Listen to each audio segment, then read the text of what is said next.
Going on, everybody? Trying to get this camera situated. I am going to go live with an avid reader, Catrice, to kind of give us an idea on what others are what readers are looking for as you being the author. What type of things draws an author to your book? What is it that makes them buy your book over that other person's book? So we're gonna go live here in a second with the reader to ask some questions so we can get an idea as writers how this works and what you can do to make your book profitable. And I would say before she gets online, I really can't. Let me adjust this. I really can't. Okay, there we go. Let me set up a little bit here. I really can't. I could really only speak for as an author. One thing that you need to do as an author, in my opinion, is write a good story. When you write a good story, that's going to do half the work for you. But there are other things that plays a part in writing a good story. That's the hardest part and the first part. But also marketing your book and the way you market your book. And so the best way to get an understanding of how you sell your book is to understand what reader, because readers read. Readers read. People who don't read, they don't pay no attention to it. But you can have a book sitting there and they're not going to pay attention to it.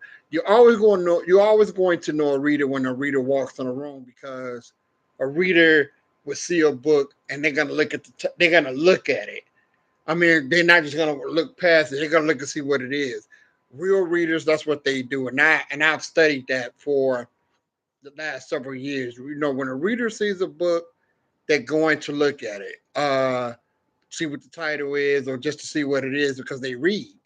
And the one thing that I can say, I am not a reader like that, but the one thing that I do know, I go through these phases where I read, but the one thing that I do know when I do read, uh, reading can be very addictive, depending on how good the stuff is that you're reading and how much of a quiet space you have, to get plugged into your reading. I went through several phases where I read, I don't know, books back to back. And then I go through phases where I don't read. So we're gonna bring to the line Catrice Cook. There she is, looking all pretty. What's going on? What up? What up? What up? How you doing? Hey, I might, been taking care of business today, but Okay. Mhm. trying to teach these writers out here what they need to do to get readers to look at their stuff and things like All that. right. So we got to go online so you can tell us, as an avid reader, you can tell us a few things that that you do when you look at a book. So Okay. I'm gonna start with this first question here. First, what city are you in? I live in Davenport, Florida. Woohoo! I've been here almost 5 years. Davenport is a little bit southwest of Orlando. So, Davenport. Okay, and I I'm happy to remember. be here. Huh? I'm happy to be here and talk to you today. I am excited to share what little two things I know. All right, I appreciate you being here. So uh, I'm sorry, I'm a little bit off. It's What gets okay. your attention about a book? What makes you pick up a book? You know, sometimes going through a library or a bookstore, titles, colors, cover work, all of those things, at some point pique my curiosity. But what really gets me is kind of getting a synopsis of the book. You can look at a book, and when you read that synopsis that's on the back or the inside cover, that's what really kind of gets me going and what really gives me insight into what the book may be about. And when I see something intriguing, that's when I know it's something I really want to read. It could be, it could be a love story, it could be a romance, it could be a mystery. I'm kind of open to a lot of different types of stories. So it just depends on how the author actually presents or gives me that synopsis that kind of draws me in and makes me want to buy the book. So when you see a title, Mhm. does that title of that book make you want to read the synopsis? I mean, the book has to get your attention in order for you to read the synopsis. So, what Right. do you look for in a title that will make you read the synopsis about the book? It's just different things. Sometimes my mind just kind of looks and says, huh, that looks interesting. I'm not a fan of one or two word titles. So if it's, the Jacksons, it's like, that doesn't sound very good to me. But, if it's, the life and times of cotton and slave producer Jimmy Jackson, then I may want to read it. So it just depends. Genre is really big, like I was saying earlier, romance versus science fiction versus historical. All of those things kind of come into play. So it's really more like a melting pot for me. It's a myriad of things that I look at. It's a myriad of things that I kind of take in when I see a book. And once that title grabs my attention, the next thing I'm going to do is I'm going to read a synopsis. There are some instances where there is not a type of synopsis available. I can't really say that I usually read those books because I kind of got to know where I'm going in some sense of the word. Like, I don't have to know the full story, of course, but I kind of like to have some kind of an idea because I don't want to continue to read the same things over and over and over. So if I pick it up and it's maybe got an interesting title, but if I'm reading it and it's a synopsis I've read before, this is the story of Michelle and Sam and how they fell in love. And then there was a dark secret that had to come out. I've read stories like that in so many different times and on so many different levels. So I don't want to keep reading those same types of stories. I'm looking for something that's different. I'm looking for something that's not your run of the mill, average, everyday story. I know there are a lot of creative people out there who have a lot of creative things in their minds. Me not being a creative, that's what I'm looking to see. That's what I'm looking for is for those of you who are creative to do something to draw me in and to get my attention and make me want to pick up that book. Okay. Do you prefer a self-published author versus a published author, or do you know the difference between the two when you pick up a book? Is there a difference for you? I don't necessarily think I have one preference over the other. The only thing that I can say is that some self published authors that I have picked up, maybe there was an intriguing title, a good synopsis. The one thing I would caution self published authors to do is make sure they have a good editor because I have picked up books before and again, it caught my attention, but once I got into reading it, there were grammatical errors and mistakes, and those take away from the story to me. It makes it harder to read if I pick something up and I was like, oh, this is going to be great. And then there's errors or there's omissions or there's things that need to be corrected. And I'm not even an editor myself, but I see those things sometimes. And it's just very distracting to me.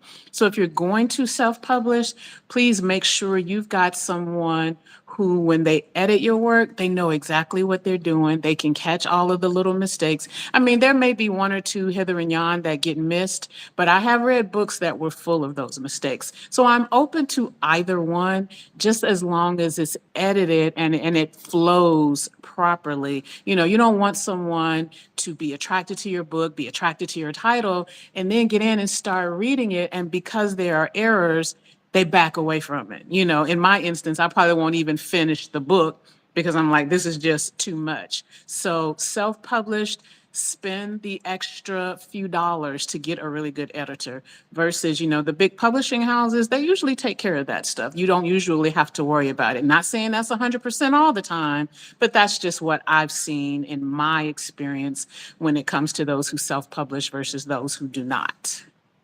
Um, how, as a person that reads, how important is it to you for a good story? Do you know a good story while you're reading it?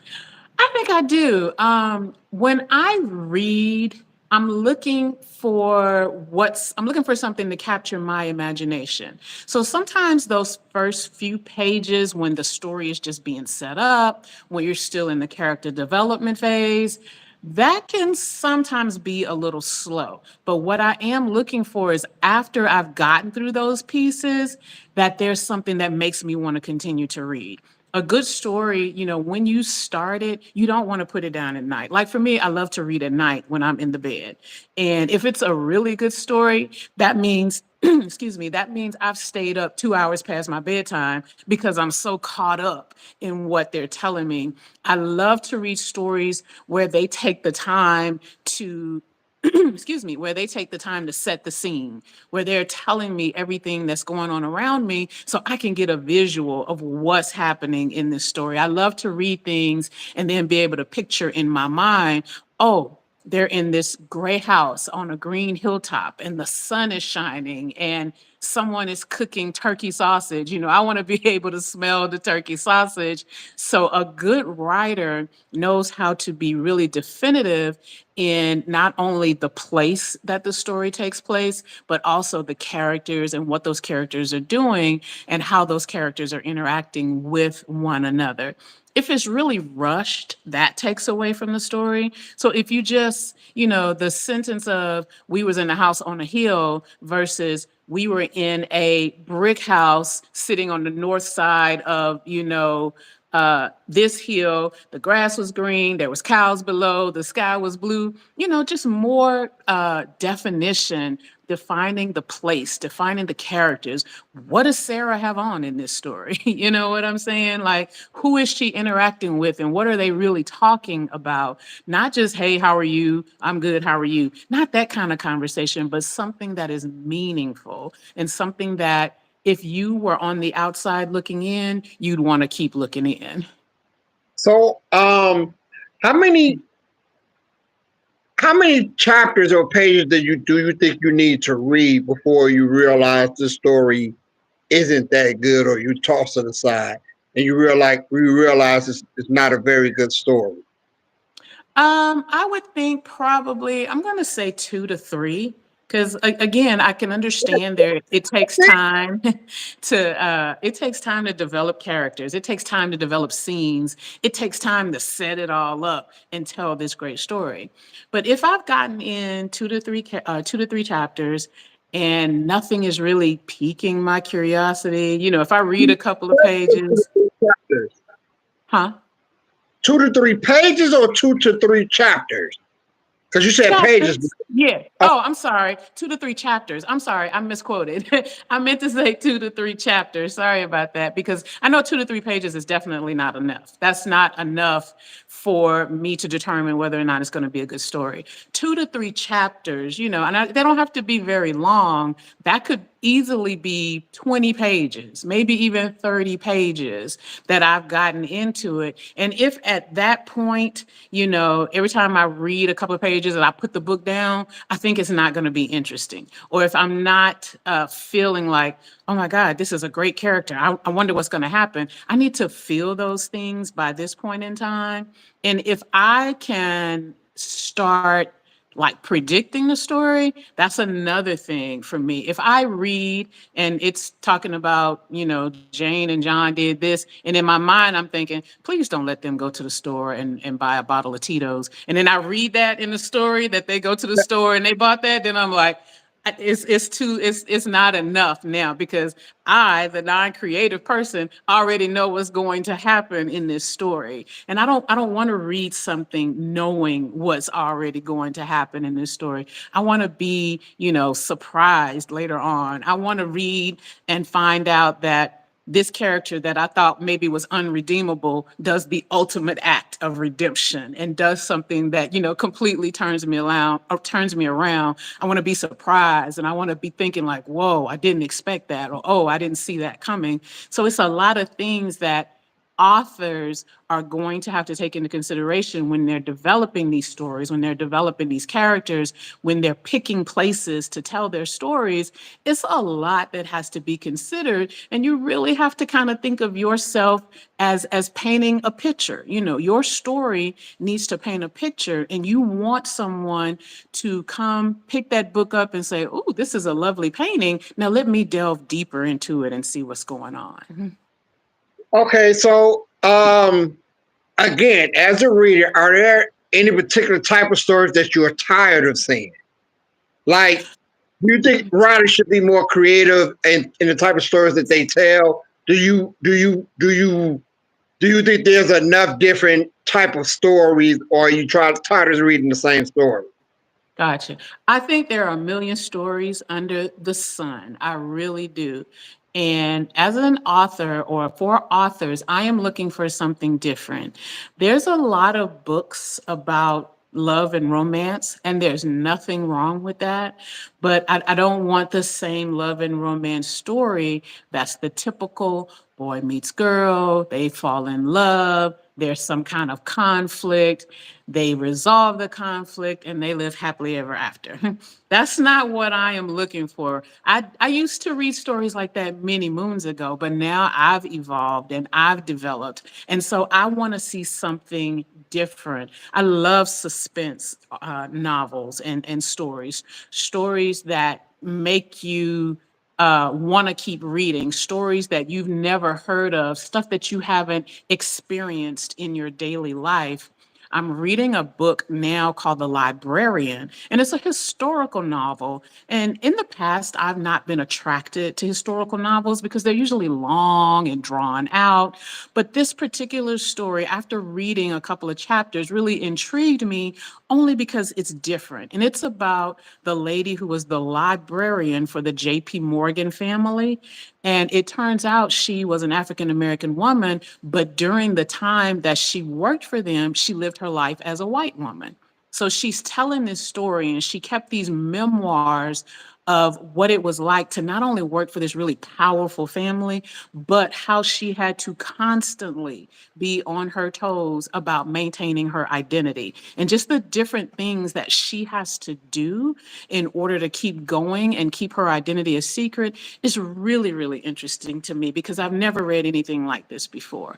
Or there, it could be a story. It could be a story about a girl and a boy who maybe fall in love, but don't make it so simple that, oh, they fell in love, they got married, they had kids, they bought a house. Don't make it so every day. Don't make it so ordinary because that's where You, you'll lose your readers.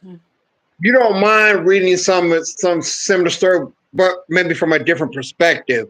So if you have a love story, you want to see something different, that every love story don't talk about. Mhm. Boy, girl.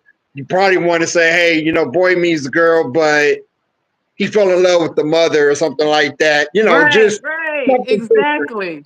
Or So or boy meets girl and maybe they're out vacationing in another country and then they lose touch, and not so much that 20 years after they lose touch, they reconnect and fall in love again. Let's say they do reconnect 20 years from now, but they've both married and had kids and gone their separate ways. And it could have been a story of what could have been versus what we think should have happened. So stuff like that, that's just different than what you see. You don't want to, it's just like watching a movie. You don't want to watch the same type of movies over and over, or maybe that's not the right word because type can be okay, like horror movies. Some people love horror movies, although after a while they become very formulaic and it's always the same type of thing. So you get tired of seeing that same type of thing. I get tired of reading the same type of thing. So I want something that challenges my mind and makes me see something different than what I've already seen.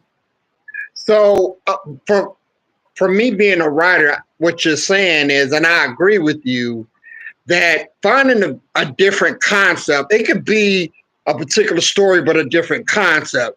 Mhm. Repeating the same concept over and over is not good for authors to do. Be very creative in your approach, because I could write a love story and I can tell you the way my concept, the way my thinking and creativity is, that I'm gonna reach for a different perspective Hmm. of something.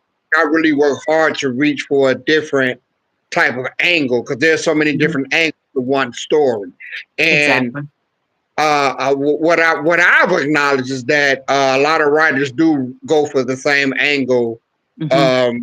of a story, and then you're not ever seeing anything new, and it's not interesting, and you do start predicting that Hmm. story. So Hmm. that is And why that's I'm what having I it. don't want. I don't want to be able to predict the story. If I can figure it out and it starts going in that direction that I think is going, then it's become boring to me. I read because I want to get away from the ordinary. I want to get away from the daily life. I want to get away from the humdrum because reading should like take you places. It should be either an escape from reality or a jaunt to some other place. I should be able to see something that I've not seen. And even if I've seen it before, like you said, a different angle. There's nothing wrong with love stories, but you don't want to write the same love story that always ends in the same happy place or that always ends with a tragedy, because those stories are so common and you just see them entirely too much. So if you write something from a personal perspective, that in and of itself probably has the makings of a better story. I like reading people's personal stories as well because I find it intriguing how differently we have all grown up. Even as just African Americans, we have so many stories. We have so many things in our mind. Our families are so different. Even though we're alike and similar in a lot of things, we could be so different. So people who have a story to tell, people who come from interesting backgrounds or diverse backgrounds or different backgrounds, or maybe you grew up with 12 brothers and sisters and you got to talk about what kind of life that was for you. I would find it intriguing because I know nothing about that.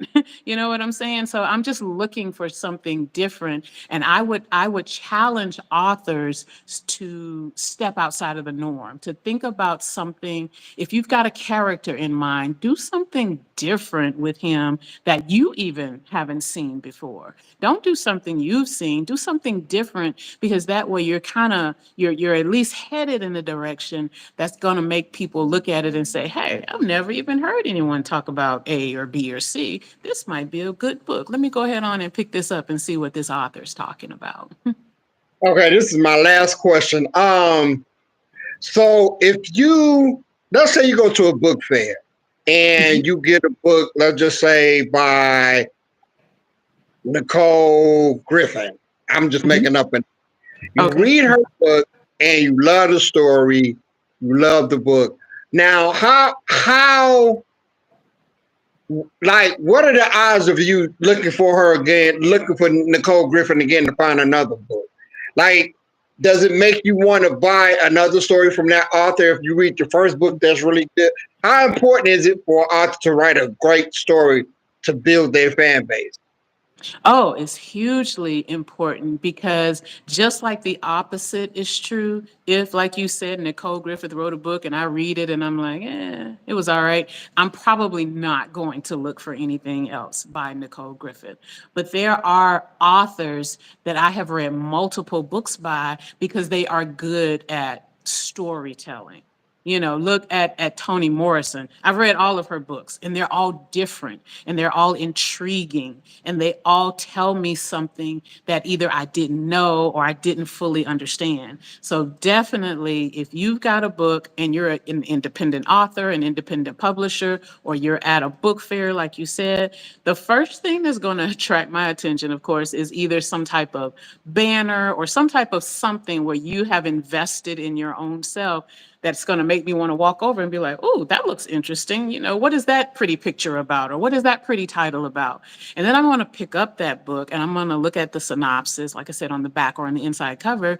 And then I want to, a lot of times when authors are in that position, they are so open and willing to talk to you. So it's easy to just ask them some questions. It's like, "Hey, what is your story about? Don't tell me the whole thing, but give me a little idea of why would I want to read your book, or why do you think I should invest my hard-earned money in your book. So it's a real good opportunity. I've discovered some authors that way, as well as just, looking around in a bookstore until something catches my eye, or looking around in a library until something catches my eye. Okay, you just made me think of another question that I think is very Okay. important. Okay. How many male authors do you read? Do you always are always drawn to female authors? Because as a male author, I feel like that this is the place where male authors are discriminated against. It's like Mhm. women don't really want to read our stories. So how about you? Are you drawn to mostly female authors, female stories? In the beginning of my reading, I would say yes, I was, because I feel like there are more female authors. But as I have gotten older, honestly, I have picked up on a few male authors that I like, but to be 100% clear, it is probably majority overwhelmingly female, but that could become, or that could be because of a lack of naivete on my part. Sometimes, like I said, when I go into a bookstore, one of the things that I think is important is I look for books by us. I don't necessarily look for books that are female or male, but the first thing I'm doing is looking for books that are by African Americans telling their story.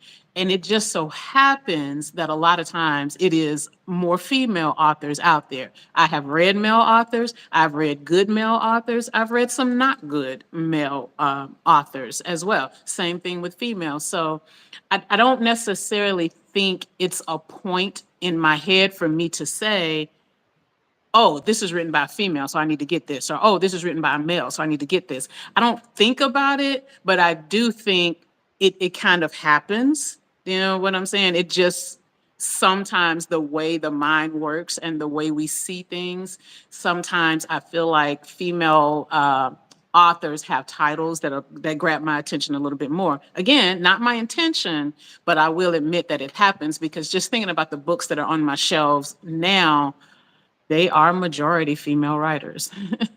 But don't stop So writing me, and please keep writing, because your time is definitely coming. right, so you may say, well, there's like 8 to 1 male, uh, something like that. Like the Yeah, odds are maybe even a little bit less, maybe like a 5 or a 6 to 1. I just oh, feel like whenever I see a lot of books that are written by African Americans, just picking them up and thumbing through titles, the majority are written by female authors. okay. Well, Katrice, I want to thank you for your time. Thank you for enlightening a lot of authors out here that's going to be watching this. We really would need to know as authors what we need to do to sell books and what type of stories that we need to write. One last question, because I want to make sure that I have the authors really understand. How important is audio books versus reading a book to you? So audiobooks have become more important to me in this day and age. I did not used to do audiobooks because it would make me sleepy and I would just, and not because it was a bad story, but just to have someone reading it to me, it just didn't intrigue me.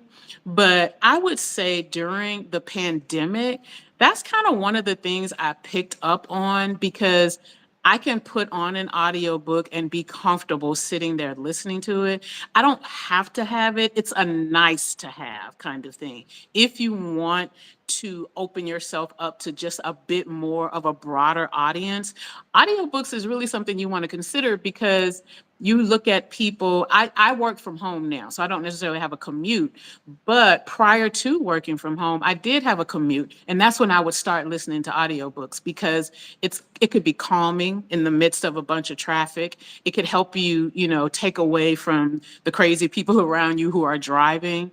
I've lived in cities where there was public transportation, and in those cases, I would listen to an audiobook as well, because I could sit on a train or a bus and be comfortable listening to my book as opposed to having to pull out a hard copy book and read it. So, if you have the opportunity to do an audiobook, I highly suggest you do it, just because there are so many different ways that people take information in nowadays, that it's just important to just have options and not just an actual physical book in your presence.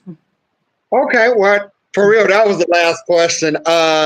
Thank you. The things you were saying are making me think more and more questions. If I think of anything else, I'll have to get you back. I want to thank you for your time, and hopefully a lot of the authors out there got some good information on how to approach their next book and sell it.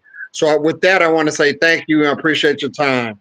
All right. Uh, Thank you, D-Rev. I appreciate the opportunity to talk to you. This was great, and look forward to chatting with you again soon. all right, you have a good one. All right, you too. Bye. I